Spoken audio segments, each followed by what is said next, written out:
Hello students, this is exercise number 3 of the Progressive Monthly Magazine, November 2021 on the speed of 100 words per minute. Start.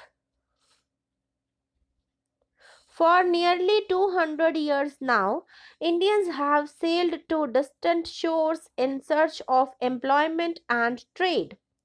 Many, the forefathers of some of you, settled where they worked.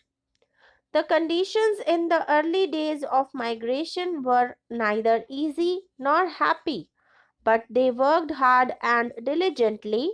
Some of them displayed their inherent entrepreneurship and established themselves in businesses. Early migrants went to Canada, America, and China, and wherever there was British colonial presence. Over the years, the profile of migrants has changed.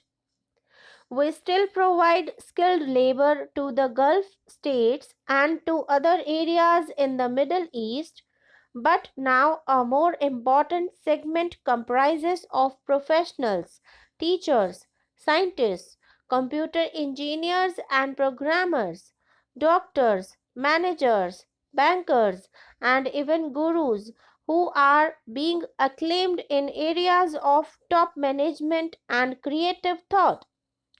Similarly, in trade and industry, many businessmen of Indian origin have developed entrepreneurial skills which their host countries are finding valuable to their economies. We recognize and applaud these luminaries on their success. I am particularly happy that some of those who have distinguished themselves in this regard are in our midst today.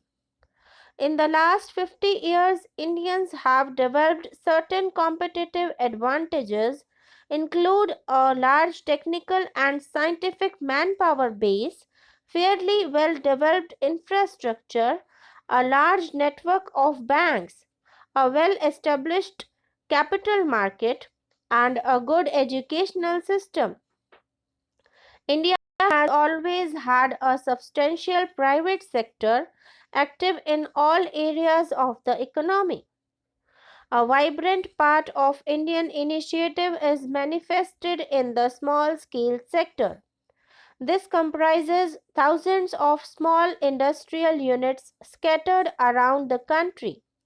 The Indian corporate sector is large and diversified, with a mix of ownership in public, private, and cooperative sectors, and small, medium, and large sized enterprises.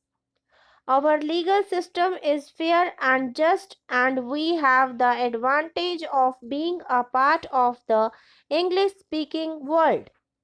These factors make India a good destination.